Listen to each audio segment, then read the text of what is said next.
Hi, Guy Desjardins here, showing off my power brakes I installed on my 66 Corvair. I'm going to break down the what the kit constitutes, but this is the almost final installation. Because I have a V8 with a cam and two 4 barrels with very low intake vacuum at idle, I've also added a electric vacuum pump to supplement the engine vacuum, and I'm showing this part at this point because you could see pretty well how it's done. And eventually I'm going to move that pump to the back engine compartment and what used to be the back seat, because I don't like the way it's visible right now. So the power brakes are powered by vacuum, and this vacuum comes from a T-fitting over here that goes under and back to the engine through the firewall, and also that electric vacuum pump, and this is what controls the vacuum pump action. When there's not enough vacuum provided by the engine, it kicks in the Hella pump. All right, there'll be some more soon. Okay, these are the parts I started with. It's a speedway kit. At the top of the list, 64, 66 Mustang for 284, part numbers are there. And then I've added the separate bracket and the 8-inch booster, which we're going to use eventually. Okay, so you can refer to these numbers later.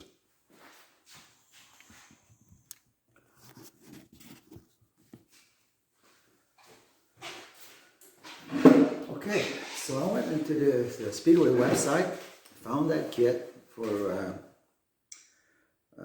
64 to 66 Mustang, and I like the fact that it came with a 7-inch booster, which is what I figured would be as much as I could fit on the car. And it had the bracket, which looked like about 2 inches, and in the end, yes, it is 2 inches. So the bracket raises the master cylinder 2 inches, and from that, I estimated the clearance of the 7-inch booster, and it all looked good. Okay, a few changes I had to make is, first, we'll start with the sand. It comes with a steel plate that goes all the way to the brake pedal, and they actually give you two different lengths.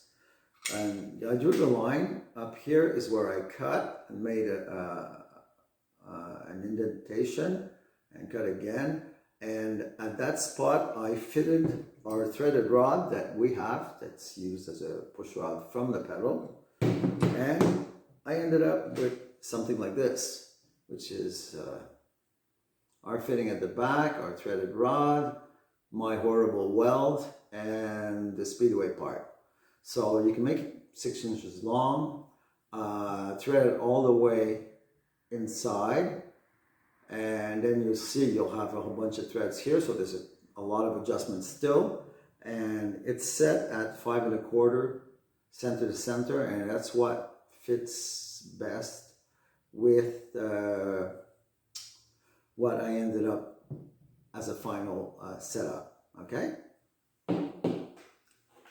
so staying with the bracket, you see that the firewall is up here. The two bottom slots are 3 3/8.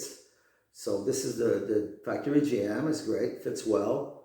At the top you can put a bolt at, I drilled it at 1 7/8, so it falls in the slot here. And up here, because the way the firewall bends back, I ended up cutting the end part here because it looked silly. It was up in the air with nothing behind it, and drilling a new hole close up here, and that one is at 1 3/8 from the bottom of the slot and on the car.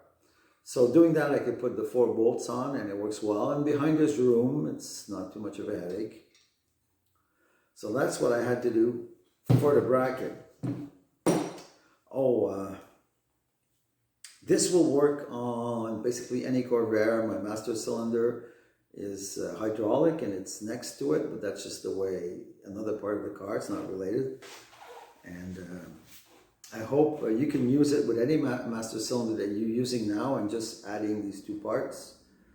And that's going to work even if you have the single master, which is probably not the best thing to have, but it will work with that too. Okay, there's a problem with this kit. The way it comes from Speedway, this booster has a threaded rod that goes into this bracket, and it's about 1 1/8 inches too long. So I had to cut 1 1/8 inches off. The rod was extended because it went so far as to the bracket was sitting like this, and since the firewall is like that, you can't have that extend back.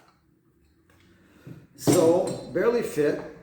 I only have 3/8 of thread left here, and when I put this guy on, it was still too far back. So I cut 1/4 inch off this part.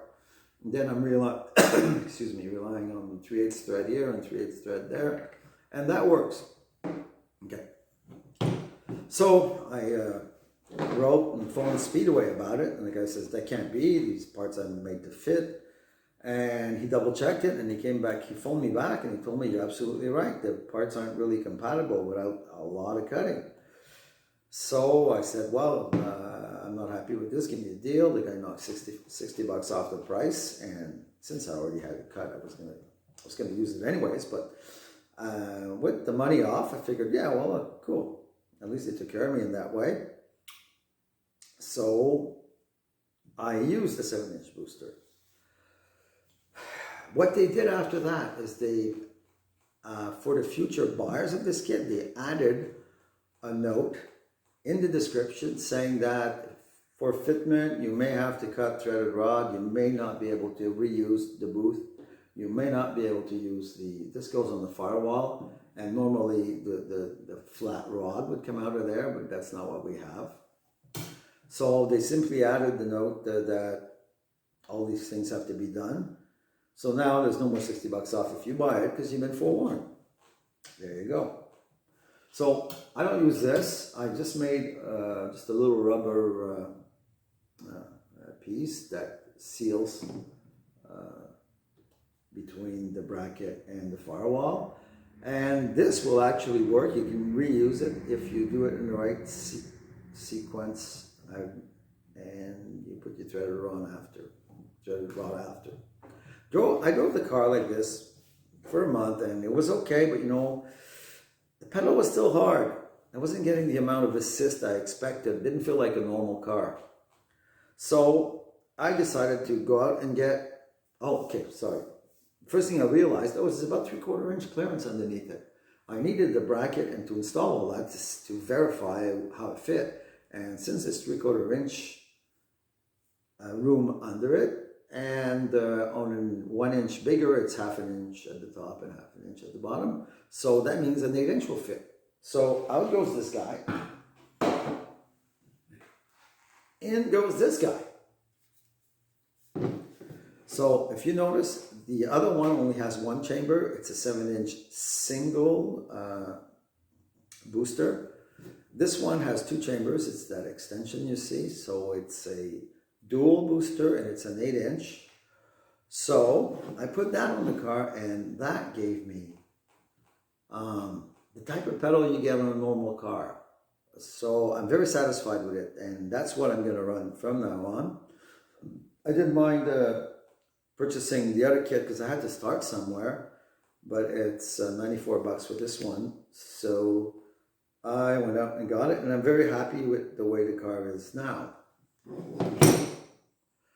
One thing that happened though is I received this one with a long push rod that goes into the master cylinder because the master cylinder is hollow.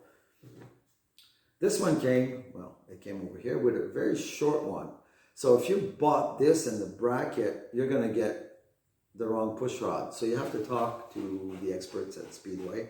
Their techs are pretty good, and they'll understand right away what your concerns are. There's even a video that talks about fitting this bracket in when you're using a master cylinder that's not made for power brakes. You need to have this longer push rod.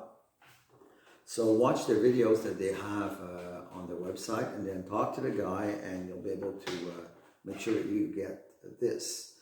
Since I bought the first kit and it was complete, I didn't have to buy another one, but you may run into that. Okay. Okay, well then I'm going to stop for a second and put this stuff back in the car.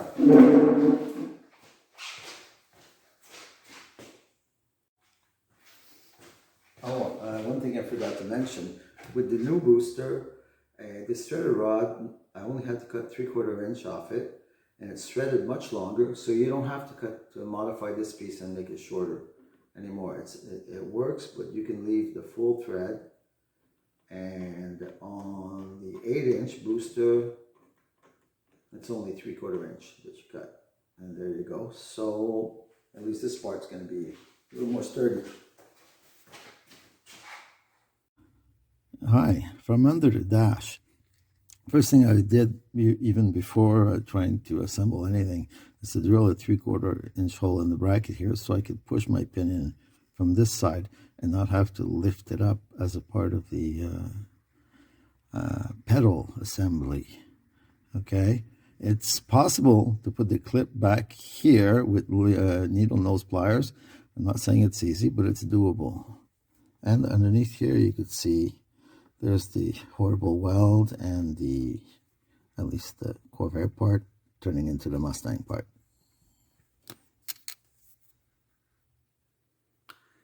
Hey, having the hole made also permitted me to put that cotter pin in beforehand by rolling it all the way out here.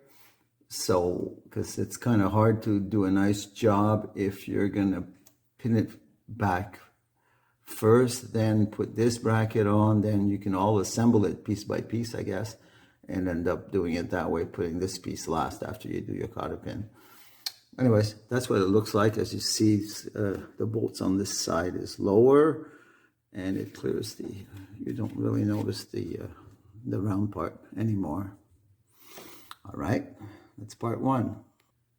Okay, then slip on the booster, and through this hole here, you can slide the pin in. You're gonna have to fiddle with it because obviously this isn't gonna line up perfectly with that, but move it up and down until it goes in. Now I gotta do the cotter pin.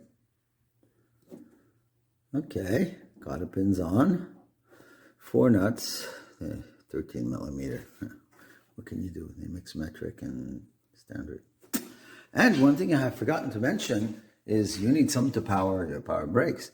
So I ran a 3/8 steel line. I used the brake line that they sell with flares on it, but I cut the flares off. And I ordered a 25-foot roll of 3/8 vacuum line hose. Hey, there we go. That's what it looks like. All done. I went on the Speedway site and I found a video called Booster Adjustment. And there they talk about the push rod between the booster and the master cylinder. And in that case, it was the master that came something they called a spud that you had to use if you used it with a master cylinder, a power booster. And then you didn't use it if you had just a master cylinder directly with a push rod to the pedal. So best bet is if you're going to get the parts from them is to call them beforehand and straighten that with them. Otherwise, it looks good, and I've already tested it. It works very well. All right, thanks and goodbye. Okay, once again, the details of the parts that I've used. So 49 bucks and 94 bucks isn't too expensive to do the job, as long as you get the proper push rod and or spud. All right, thanks a lot.